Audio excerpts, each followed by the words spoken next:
Welcome to The Read Along, a mini book club for your ears. I'm your host, Scott. I'm your other host, Anita. And join us on a journey through a good book, one chapter at a time.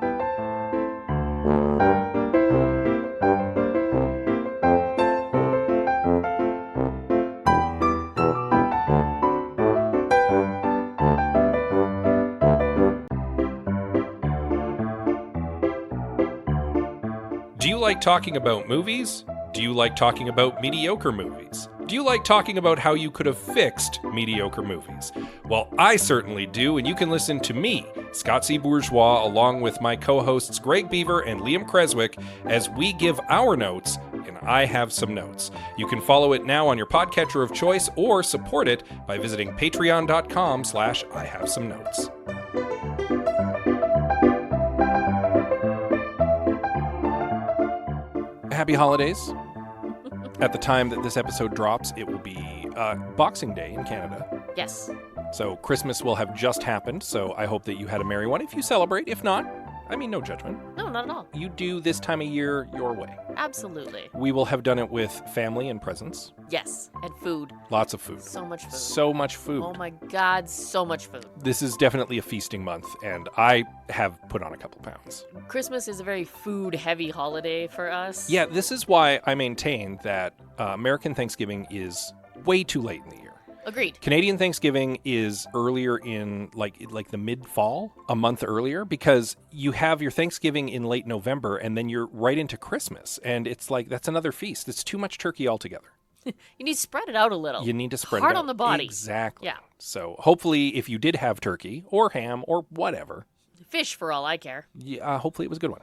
Exactly. And if it was just a Thursday for you, happy Thursday. Happy Thursday. Yeah. But it is Friday now, and that is release day for, well, no, actually it is it's Monday now. It's Monday now when we're recording, but it will be Friday when this comes out. And it could be literally any of the days of the week when you listen to it. It's very true. Yes. But in theory, this episode lands right after Christmas. So if you're listening to it well in the future, that's what it is right now. Yep. This is our bubble of time. Indeed. So getting into New Year's as well. And the next one will be, what, New Year's Day? No. New Year's Day is a Thursday. Oh, so it'll be the day after New Year's Day. Yeah. It'll be the second day of the new year, the next episode after this. Yeah. And we will record it before the new year happens. So, haha, bubbles of time again. Indeed. We should talk about the book. Sure. Let's start with a brief recap of our previous chapter, chapter 15, in which Gav spends a day hatching an elaborate scheme to entrap heroes in a fake ritual. Yeah. He opens up the doors of the castle to a tour. All of the heroes very conspicuously come in to case the joint. All of them are told that there's definitely not something sinister going on in the throne room that night, that a whole bunch of masked figures will be in. Yeah, it's super secret and you're not allowed. And Gav, dressed down as a commoner, is just in everybody's ears going, oh yeah, there's definitely something sinister going on there. You're definitely going to want to sneak in. I'll take a bribe for you. And it seems to go off pretty well, and then just at the end of the chapter, Gav has an epiphany that he in fact has a tiny little golden key that might be exactly what Eliasha needs to escape her magical collar. And now he just needs to find it, which is where we begin chapter 16 of Dreadful by Caitlin Rozakis.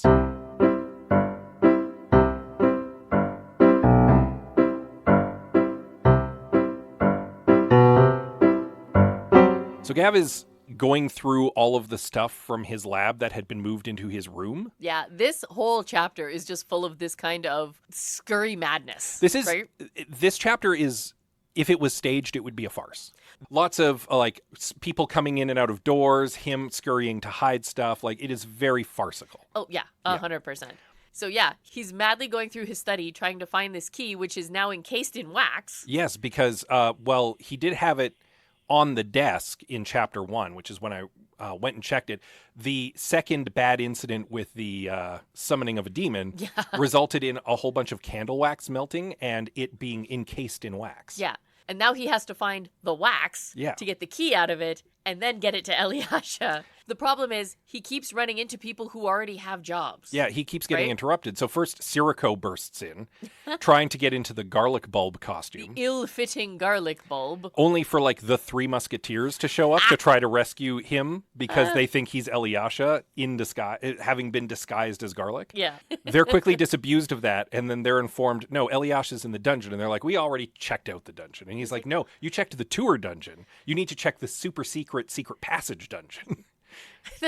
Of course, so off they rush to find this secret passage. And Sirocco's like, there's another secret passage. He's like, heck no, but if they don't find it, they're just going to think it's more well hidden. Yeah, they're just going to keep looking. Then this creates the additional problem of that means that heroes are up on the second floor where they shouldn't be, which course. Volevna mentions when she shows up. Right? And he's like, so he goes and casts like a perception filter on the staircase. Right. It's actually a smart move on his behalf because he's like, if I cast a spell that makes it invisible, it's actually more conspicuous. Yeah, because there should be something there, but Yeah. you can't see it. But if it's something that just makes them like not pay attention to it, it's a little more subtle. Yeah. And it's less likely to attract magic users who are looking for like a spell. Yes. So he does that. Which helps, Yeah. but doesn't solve the problem. No, because at the point where he's realized that he doesn't have time to search by himself and goes and gets Elyasha, has her disguise herself as Ren and takes her back to his study and explains, look, I think I found the key to your collar. It's somewhere in here encased in wax. We got to find it. And she, to her credit, is just like, let's do this. Well, okay. First, she's like, now you think of this now? Well, and he rightly points out, like, it's a problem with my memory. It's just like my magic. It's not there when I want it to be. It's there when it needs to be. Yeah. If I may quote from the book, because he sums it up perfectly, I think. Nothing comes when I want it to, and then suddenly things make sense for no good reason. So suddenly he remembers the key.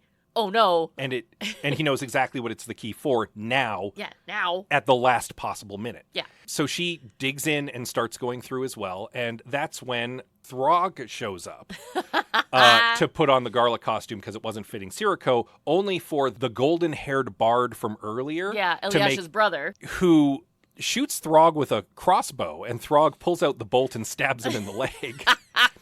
And so now he's injured, and he doesn't recognize his sister without her glamour, because why would he? Because why would he? He's terrible. And also is very clear that he's trying to rescue her for entirely selfish reasons. Yeah, she talks to him like he's her brother. Mm-hmm. He doesn't recognize her, so she kind of abandons that quickly, like, oh no, I Yeah. almost gave it away. And then he admits he's not doing it because he cares about his sister. No. He's doing it to impress his terrible father. Yeah, he's doing it just to make a better case for maybe he should inherit the kingdom instead of his other terrible brother. Yeah. So yeah, the Good Kingdom, super great. Yeah. Oh, and he got past the staircase spell because of Artharno. Because of course, she's continuing to meddle by giving idiots magical items. Yes. To, quote unquote, help. Which has done nothing so far. It's True. It's pretty bad.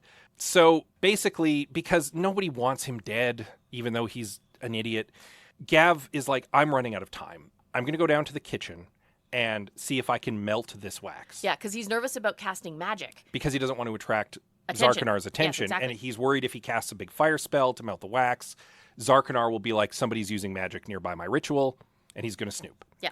So he's like, I'll sneak down to the kitchen and I'll melt this wax. You gather up Lord Chicken Pants and your idiot brother and everybody you can so that we can book it. Because as soon as we have this key, I'm going to unlock your collar and we're going to get out of Dodge before anybody realizes what's going on.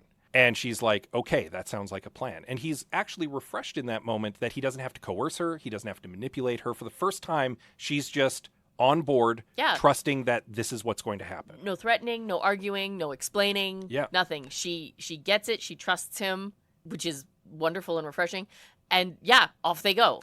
And just before they go, he also has a moment where he's like, you know, for the record and for what it's worth, and it might not be worth much, if circumstances were different, I think I would have really enjoyed having you as my apprentice. And she gives him kind of a little smile, and I feel in an honest moment admits, I kind of would have liked to have been your apprentice. Because she admits she kind of liked learning the magic, if nothing else. It was this one, like, very brief but very, like, tender moment between two people. Yeah. Who have been through all of this rigmarole together. Indeed. Right? It was nice. Gav takes the thing of wax and they part ways, and he heads downstairs to go to the kitchen. And that's when he runs into, first of all, two of the heroes who've knocked each other out. Both in disguise, both having mistaken each other for villains. Of course. We're pretty sure everyone in a gargoyle mask is a hero in disguise. No, right? 100% all of them are.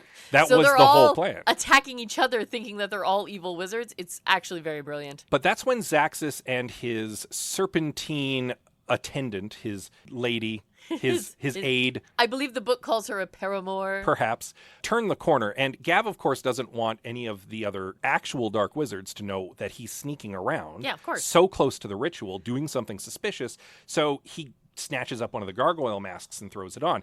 And Zaxis, mistaking him for a hero, is like, "Oh, friend, you're missing the evil ritual. Come this way." And You're in the wrong room. shoves him into the throne room where the fake ritual is going on. And that is just where the chapter ends. So now Gav's in the wrong outfit, in the wrong room, with a key that's still in wax. Yep. And yeah, that's where we end. So this next chapter is going to start real fun. Yeah. Yeah. Everything is going wrong. Of course it is, because it's Gav. And nothing just seems to go right for the poor guy. So, I hope by the end it does. but that's where we find ourselves. Yeah. That's it. Next chapter, very exciting, I hope. We're building up to something. Well, we're also running out of book, so we're definitely building up to something. Yeah. A pretty overall fast-paced chapter. Yeah, very, very quick moving. As I mentioned, it had the speed and patter of a good farce. Yeah. Yeah. It absolutely did. I enjoyed it. We'll have to wait and see what befalls Gav next. What terrible calamity befalls Gav next as we Horrible bad luck. move into chapter 17, which you're going to want to read up on in time for next week. In the meantime, of course, as always, you can give us a little rating and review on your podcatcher of choice. Because we appreciate those very, very much. We do. You can also send us missives via the social medias. Oh, by all means. We are on Facebook, Instagram, Goodreads, and Blue Sky. Not in that order. We are at the Read Along on most of them. Yeah, you can also send us an email. Oh, yes, please. We are at thereadalong@gmail.com. And with that said, as always, we love you very much, and we'll see you next time. Wizard Farce.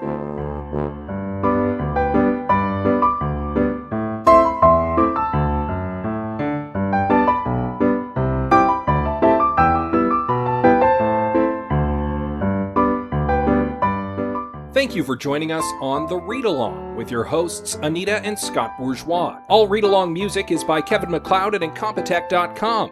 Cover art is by Aaron Beaver. Be sure to join us on Twitter, Instagram, and Facebook at The Read Along, and check out our group on Goodreads.com.